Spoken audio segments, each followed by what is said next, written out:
Welcome to Done Not Perfect. I'm your host, Ace, and today I have a public service announcement for you. This message is not for the person that's stuck because they're confused. This episode is not for the person that's stuck because they don't have a plan. This episode is not for the person that's stuck because they don't have the information or they need another book or another podcast or another YouTube video.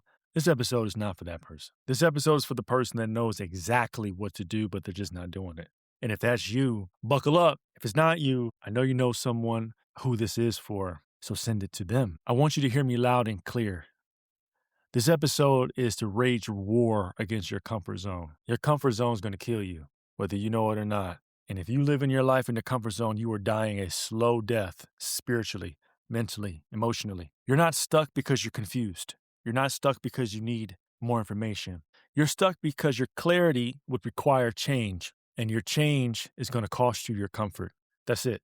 The bottom line is, as I adjust this microphone so I can sit more comfortably here, the bottom line is your comfort zone is going to keep you exactly where you are, comfortable. Now, comfort is a good thing. And I think that's where getting outside of your comfort zone can be a challenge because technically being comfortable is good, right? You want to be comfortable. When you're home, you want to be comfortable. When you're wearing clothes, you want to feel comfortable. One of the reasons why I'm so grateful that I reclaimed my health is because, I didn't realize how uncomfortable I was on airplanes. I'm an aisle seat dude. I need leg room. You know what I'm saying? I need leg room. I'm not doing window, and your boy's definitely not doing the window. I'm aisle all the way through. And now that I've lost, 70 pounds or so over the last 2.5 years, dude, I'm fitting in them airplane seats like it's a glove. I want to be comfortable. When I take pictures, I want to feel comfortable. And for years, I did not feel comfortable taking pictures. I did not feel comfortable being on video. I just didn't feel comfortable. Now it's like, yo, take all the pictures you want. Let's record it now. Like I feel comfortable in my body. So comfort is good, but comfort at the expense of growth is toxic. And that's what we're talking about. When I'm sick, when I'm not feeling good and I stay home from work or I'm like, yo, I need a couple of days, yo. I'm not feeling it. I'm one of them coaches and trainers. If I'm sick, bro, like there's a difference between being sick and being sad. I ain't trying to get nobody sick. None of that. I'm not with the push through it, man. When you're sick, push through. Bump that. Stay your ass home, dog. Stay home. When I'm sick, I want to watch things on TV that make me feel good. And usually they are shows or movies that I can go to that's familiar, that's going to give me the same laughs and the same feels that make me feel good. I don't want to watch anything new when I'm sick. I want to watch something old. I want to watch Tango and Cash. I want to watch Fresh Prince. I want to watch Entourage, Home Improvement, Dark Knight. I want to watch that stuff. I don't want to watch something new. I want to watch something that's familiar. It makes me feel good. But that's not the comfort we're talking about. We're talking about the comfort where you're settling. Listen, you in a relationship you supposed to been dipped. You at a job right now, you cannot stand it, but you stand in it because it's a guaranteed paycheck every 2 weeks. Now, I'm not saying be irresponsible and leave because you unhappy, but you do know that there's something on the inside that is crying to come out. But you're so comfortable in what you do and it's so familiar and you're so used to it that change is going to cost you that. I'm not saying you got to quit your job, but I am saying that you got to do something. That's the comfort I'm talking about. I'm talking about the comfort where it's like you've been in this for so long, it's so familiar to you, you don't even realize you're living in chaos anymore. That's when comfort gets like really dangerous. When you're living in chaos and you don't even know it anymore. You think you functioning in peace, but you are killing yourself on the inside. You're not stuck because you're confused, bro. Let's not act like don't put it on. You need more information. You need another book. You need you need therapy. I'm not saying you don't need it, but I'm telling you, you already know what to do. But I'm gonna tell you the number one killer of growth is this one thing, and people don't talk about this enough. But I'm gonna say it right here, right now. The number one killer of change. The number one killer that keeps people stuck when they know the right thing to do. They know the work they're supposed to. You're supposed to go to the gym. You're supposed to eat well. You're supposed to move the body. But you're just not doing it. I'm talking about that. The number one killer is permission. Hey, so what you talking about permission? What I'm saying is you know what to do, but you're waiting for someone to give you permission to do it. Here's an example. You know you in a relationship you supposed to leave. You know it's not working out and it ain't going nowhere. You done Googled red flags. You done Googled, how do I know I'm in a toxic relationship? You done called your friends. You done called your homegirls. Like, you know this ain't it. But the reason why you keep calling people, the reason why you keep researching is because you're seeking permission. You want someone to tell you to leave. You want someone to reaffirm how you feel to give you the courage to leave. You know you're supposed to leave that job. You know you're supposed to start a podcast. You know you're supposed to create content. You know you're supposed to start a YouTube channel. You know you're supposed to start a business, but you're not doing it because you're waiting for someone to give you permission to do what you already know what to do. Now, why is that? The reason why that's happening is because you still believe that the safety and the familiarity of now makes more sense than the unfamiliar of what you can't see in the future. And so you're operating on certainty and you're not operating by faith. The Bible says, for I walk by faith and not by sight. What does that mean in layman's terms? That means I'm moving even if I don't know where I'm going. Walking is an action word. For I walk, movement, for I move by faith, not by sight. I am trusting that even though I don't know where I'm going, that God is leading me to the right place. But he can't bless where I sit. He blesses where I step. You're asking too many questions. You already know what to do. And trust me, I know it's scary. I know it's scurry. I know. The main reason why I love doing this podcast is because what I'm telling you is not coming from a place of a book. I'm not nerding out on you. I'm speaking from experience. Like 2.5, 3 years ago, I was 270, 75 pounds. I was obese, bro. I was 34% body fat. That is clinically obese. I'm 6'1". That is not a good look. And here's the kicker. I worked in the fitness industry. I owned a fitness company. I coached and trained hundreds and hundreds of people around the world. I know exactly what to do. Not only am I well studied in the body, right? I'm well experienced when it comes to this thing in life. I know how to put this in motion. I've been a fitness model. I've been a professional athlete. Like, I know how to get shredded. I know how to get lean. I know how to diet. I know how to macro. I know how to do all that. But the problem was, why couldn't I do it for my damn self? Why am I struggling with me? Why are you struggling with you? Because here's the thing. If your friend had the same issue that you have, you be telling them the same thing I'm telling you to do. But it's always harder to follow your own advice. Why? Because me saying that I had to get to the bottom of why. I was a food addict. I ate food. I drank alcohol to escape how I was feeling emotionally. I was a food addict. But here's the thing. Once I admit that I'm the problem, I now remove all the excuses. You saying you know it's time for you to leave and you making the decision to do it, you have now removed all the excuses. You already know what to do. You just don't want the responsibility and that weight. So you want someone to continue to give you permission because it feels good to be a victim. I mean, am I preaching? If I had keys, I'd be playing them right now. I'd be playing, like Alicia Keys. You don't know my name. But it's real. You already know what to do, bro. Like, you know what to do. But you don't want the responsibility of what comes with that, which means you know that you don't have any more excuses. But the reason why you keep asking people and you keep looking for permission is because you enjoy being a victim. You enjoy the attention. It's like when someone goes on ChatGPT and types in, I want to make X amount of dollars in a year, tell me how to do it. And then it spits out an answer and it gives you exactly step by step to do it. And it feels good getting all that information. Like, you can feel the money coming into your bank account. You can feel it. You can feel when you put, hey, I want to lose 50 pounds in 60 months. Give me step by step how to do that with someone that works 9 to 5 with 2 kids and a single parent. And it gives you all that stuff. And it feels good getting it. But it's a whole different ballgame when it's time to put it into practice because that feeling goes away. And so what we have is this repetitive cycle of always seeking out information because it feels good to get the information in your hand, but it's a different ballgame when you have to apply it. You're not stuck because you're confused, bro. You're stuck because you don't have courage. And I'm sorry to come at you like that, but I got to call a spade a spade. Ace, you were 275 pounds because you didn't have the courage to get your ass in the gym.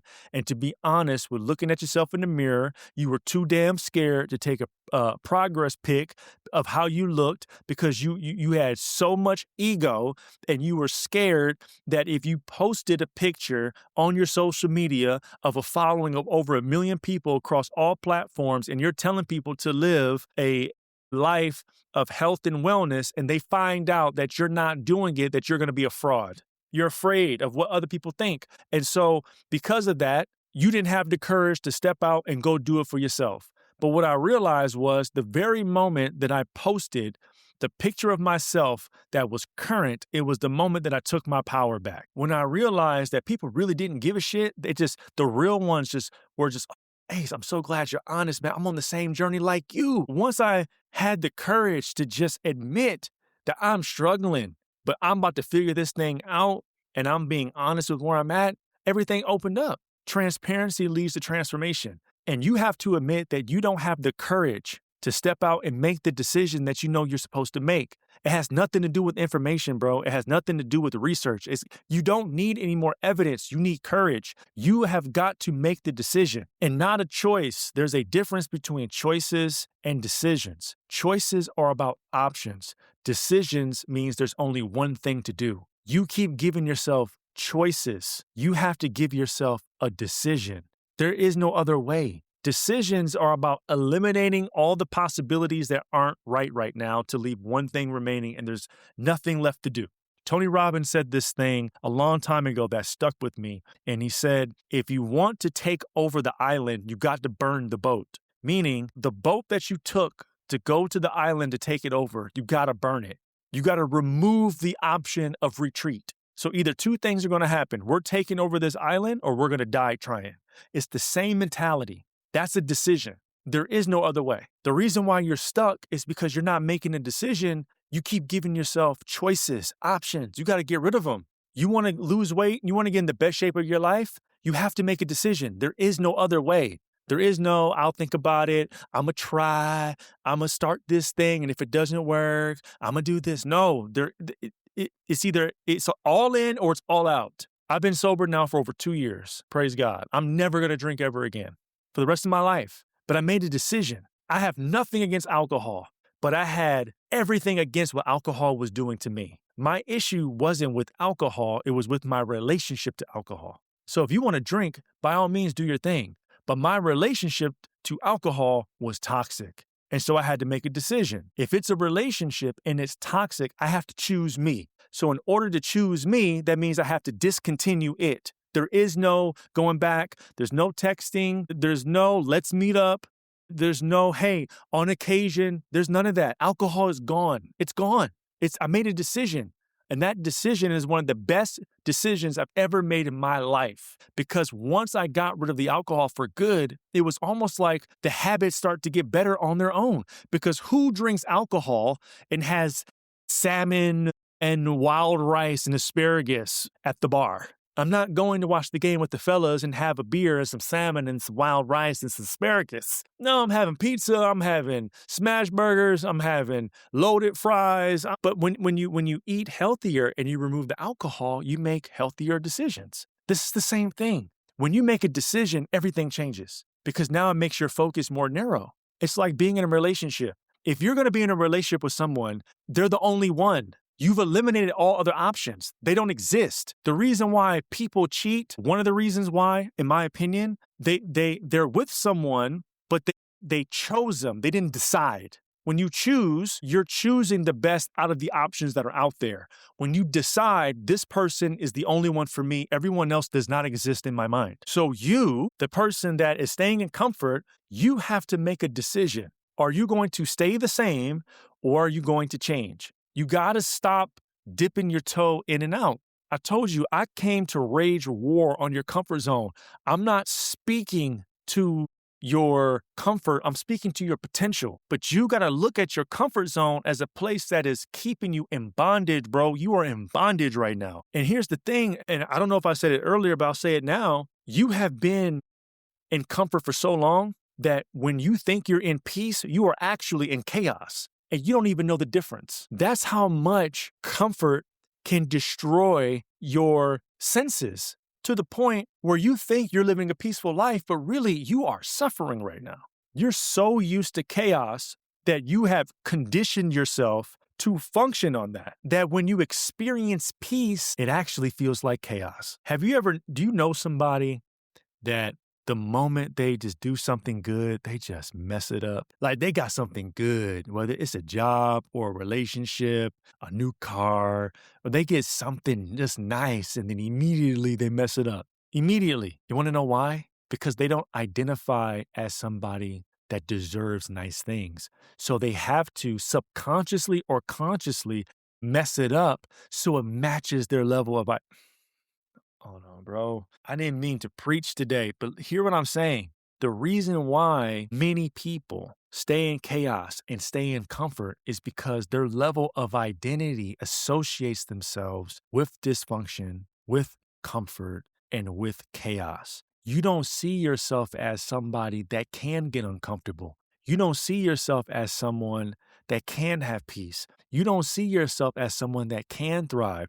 And the moment that you have peace, the moment that you do get uncomfortable and you're headed towards change, and the moment that you do experience something nice, you squander it, you sabotage it because it doesn't match your outer world, doesn't match your inner world. This is how when people can lose weight and then gain it right back. Because even though physically they look like someone that's in shape, internally they still see themselves as the fat kid that got made fun of in second grade. And so they're getting all this praise and adoration of people giving them compliments. Oh, you look so good. Oh my God, I need to do what you did. Who's your trainer? What did you do? What diet are you on? Oh my God, you look amazing. And then when they go home, they still see themselves as the fat kid that got made fun of at recess in second grade. So what do? They eat again. They stop moving more because their outer world doesn't match how they truly feel. They don't believe they deserve health. This is why I want to rage war on your comfort zone, because it's altering your identity. It's altering it. It's changing your reality to make you think you deserve mediocrity. And you've been in it for so long that you actually don't even realize you're living in mediocrity. How do I know? Because I'll be 39 in 3 months and I lived like this for 30 years. 30. People would tell me, you're so talented, you're so gifted, you can do this, you can do that. Oh my God, Ace, how you do this, how you do this? Meanwhile, oh my God, I'm still the biracial younger brother that nobody wanted to spend time with and people didn't realize I was there. I'm still the youngest brother of 6 boys that always had to feel like I had to outshine everybody for attention. I still think I'm that guy. That this love that I'm getting without work, what does that mean? People love me for me and I didn't do anything? This doesn't feel right. This doesn't feel right. What do you mean you like me for me? I didn't even audition yet. What do you mean I got the part to be in your life? I didn't even audition for the role. I didn't even put on the right wardrobe. I don't even know my lines. What do you mean you like me? That's what happens to our mind when we live in sabotage. So my hope is that I'm speaking to your spirit and I'm calling to your potential. You have the potential to do amazing things. Whatever dream God has placed in your heart, trust me, it can come to fruition, but it will never come out if you're choosing to stay in comfort. But not only stay in comfort, if you identify as someone that deserves what comes with comfort. God can't bless that. God isn't going to bless the information you have. He's not going to bless your ChatGPT response. He's not going to bless the conversation that you have with your friend for the 50th time if you should leave the relationship. You're not going to have some awakening. It's not about your sign. It's not about retrograde. It's not about anything other than you're not making any steps towards anything. You're sitting still and he can't bless your seat. He can only bless your steps. You, my friend, have got to get moving. If you want to get out of your comfort zone, you got to get out of your seat. Please hear the conviction in my heart. I want you to win so bad, but I can't want it more than you. And here's the thing. You keep complaining about it. You keep complaining about the relationship that you're in, even though you know you should leave. You keep complaining about your boss. You keep complaining about your situation. You keep complaining about your weight and how you look and how you feel, but you're not doing shit about it. And that's what happens when you make a decision to change. You eliminate the excuses, but the excuses feel so good because it keeps you in victimhood, and victimhood brings you attention. It brings you care. It brings you people sending you soup and sending you flowers. But when you stop making excuses, you got to get your own flowers and make your own soup soup and it doesn't feel the same, does it? My apologies for having 400 milligrams of caffeine, but I'm bringing the noise today because I want you to get it. You're right there. And I would submit to you. My college coach, he and I did not get along, college basketball coach. We didn't see eye to eye a lot. We had great moments and he did great things for me. I'm not going to act like he didn't. He did a lot for me. But towards the end of my college career, right around my junior or senior year, for some reason, it just took a wild turn. And he lasted about a year after I graduated, then he was fired, and it was like a whole thing. But when I was there were some moments where he said something that I still think about towards this day that has stuck with me in a good way. And one of the things that he said that I'll never forget, he said, it's not about X's and O's, it's about Johnny's and Joe's. And what he meant by that was, it's not about the plays, it's about the players. And at some point, you got to stop blaming that the plays ain't working, and you got to make the adjustment to be a player on the court. It's not about the plan. It's not about the chat GPT. It's not about the conversations. It's not about the X and O's. It's about you. It's about you. It's about you. If you don't like how you feel, if you don't like the life that you're living, it's on you. No one owes you that. No one's going to save you. No one's going to come rescue you. It's you, dude. It's you. You have to be your own lifeline. And here's the thing, and I'm going to close with this. One of the biggest lessons that I have learned over the last handful of years. My brother told me something a long time ago when I was like a teenager. And he said, the squeaky wheel always gets fixed. What he meant by that was the moment that you say that you need help, the moment that you do something, the moment that people see that you're taking accountability for what you want to do, the more people are going to want to help you along the way, okay? If you want someone to invest in your business and they have the means to do it, they have to see what you're currently doing on your own with the business. If you're not doing anything with it, they're not going to help you with the business. They're probably just going to do their own thing and act as if it's your business. They're just going to steal your idea and go do it on their own and hire someone that will do it.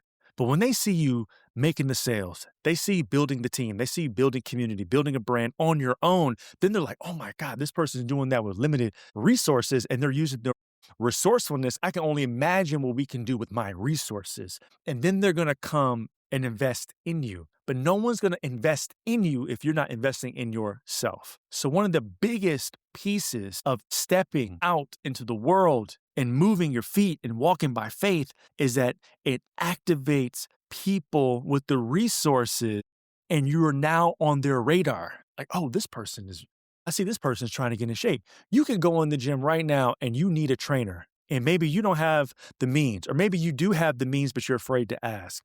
But you're going to the gym every single day and you're busting your ass. I promise you, there's going to be a trainer in that gym that's going to approach you, ask you what your goals are, and say, hey, you know what? I love what you do. I'll work with you for this, or I'll work with you for free, or I'll work with you, blah, blah, blah, blah, blah. I guarantee you. But if you never go to the gym, you're never going to give that trainer or coach an opportunity to approach you. I promise you, if you go do the thing without all the resources, but you use your resourcefulness, you are going to invite the resources to meet you halfway. But the resources aren't going to come 100%. They're going to come halfway. You got to give them something to work with. You got to put some skin in the game. Change is hard, my friend. It's hard. I get it. It's very challenging. It's very difficult. But the moment you decide to do it and you start putting action behind it, God is going to, He already made a way. He's going to start to reveal the way. But He can't reveal it if you sit still. You got to get moving. All right. I hope this blessed you. I hope it served you. If anyone came to mind, feel free to share this with them. If you haven't done so yet, please follow this podcast wherever you get your podcasts. I love you so much. If you love me, if you love the pod, if this episode really spoke to you, leave a kind review. It helps us out. We are so grateful to only have 5 stars on all platforms. It's amazing. And the people that leave comments are great. But I really encourage you to rate us 5 stars and to share it, because that's how this podcast grows, right? This is a community. And a part of community is we do our job, which is to make the content and put the episode out there. But it helps us out when you guys say, you know what, this blessed me, this encouraged me. I'm going to share it with someone. I'm going to follow it, and I'm going to leave a kind message or a comment. I love you so much. Be safe, be blessed, and thank you for listening to Done Not Perfect.